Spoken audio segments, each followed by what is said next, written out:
See, life is an experience that not even you yourself can dictate to an extent. I feel everything that happens to me for a reason. I feel it's really important for me especially to stay true to what reality is, because that's the essence of what I am. My purpose in life is to become a source of creation for the rest of the world.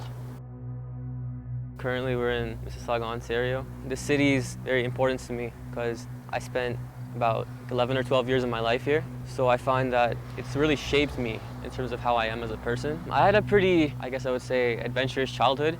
I was born in Delaware and then I moved to New Jersey, after which I went to Canada. When we were in America, we had some issues with settling down there, especially when it comes to immigration. So we eventually decided to come to Canada since it was much easier and the lifestyle was much better. I feel like in high school, I was being led down a path that might have seemed very interesting to pursue for somebody that was here many years ago, but now was just being replicated unconsciously within the minds of the youth. And so we were basically trying to socially conform everyone to one type of ideology, one style of thinking. And that was present in every single thing I did, especially when it came down to being in the classroom, sitting in a seat, and learning things that maybe didn't even make any sense, to be honest. When I started the fellowship, it felt like music wasn't that big of a priority to me. And that was true because I was enrolled in high school and I had a lot of other things going on. But I also think that it came down effectively to just society and how it constructs like this prism around you. You develop it through your early years, your primary years, and you further develop it through high school. And currently, people my age are further developing it even more through university. And there's nothing wrong with developing these constructs. It's just, once you become conscious of them, it becomes inevitable to choose your own path.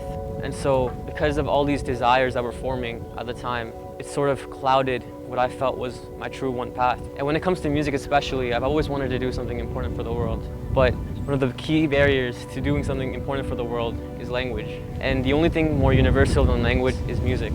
I think a cornerstone of being misunderstood was really in grade 11, where I decided to really just express myself and be myself in my totality. That included having certain types of tastes and, certain types of styles that not everyone would be accepting, and willing to accept. So as a result, I felt like a lot of people just couldn't understand the perspectives I was coming from, and their perception was focused on the fact that I wasn't really, fitting in with everyone and wasn't part of the crowd, if that makes sense. So I feel like that really shaped my perception on how discrimination really operates at a psychological level.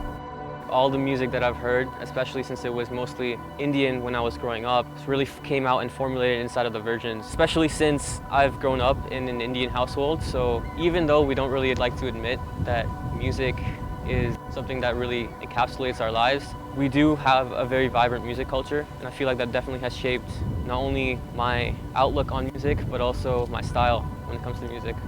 Regarding Aryan's love for music, I feel it's from elementary school.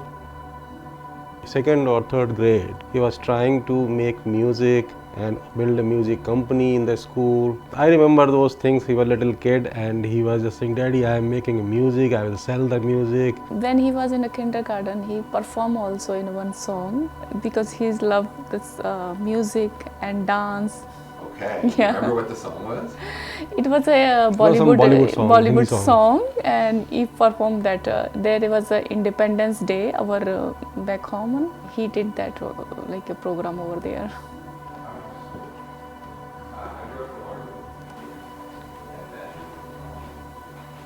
Okay. Yeah, this is my room. This is where I work.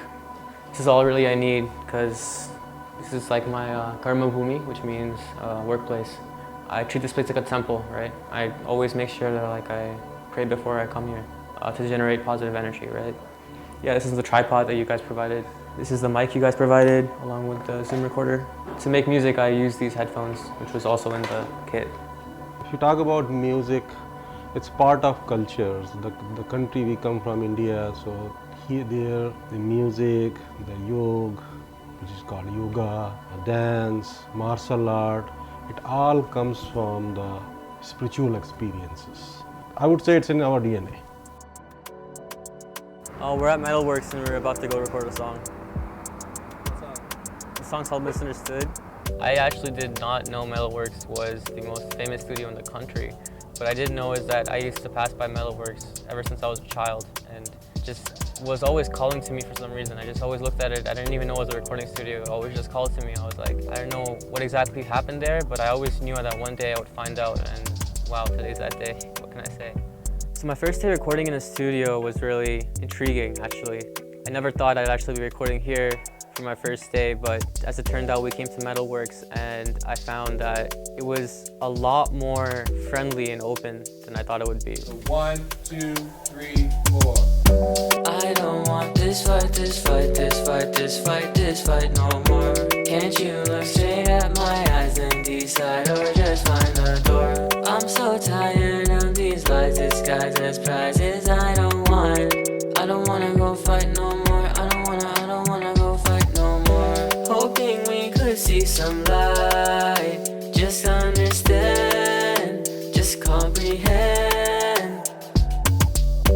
Hoping you could see my light. Don't understand, comprehend. My version is about the idea of being misunderstood as a person. It really encapsulates the theme of racism and discrimination because of how it stems from the basic idea which creates racism and discrimination, which is, again, misunderstanding, right? If a person discriminates another person based on their race, it's most commonly because they just don't have that perspective of the person that they're discriminating against, and they're acting based on their narrow worldview. This song was really made to open people's minds and really encapsulate that sonically. I will support him wherever he can, if it is on the right path. Right thing. He's doing right thing, we'll support him. And I want him to be happy, healthy and successful man.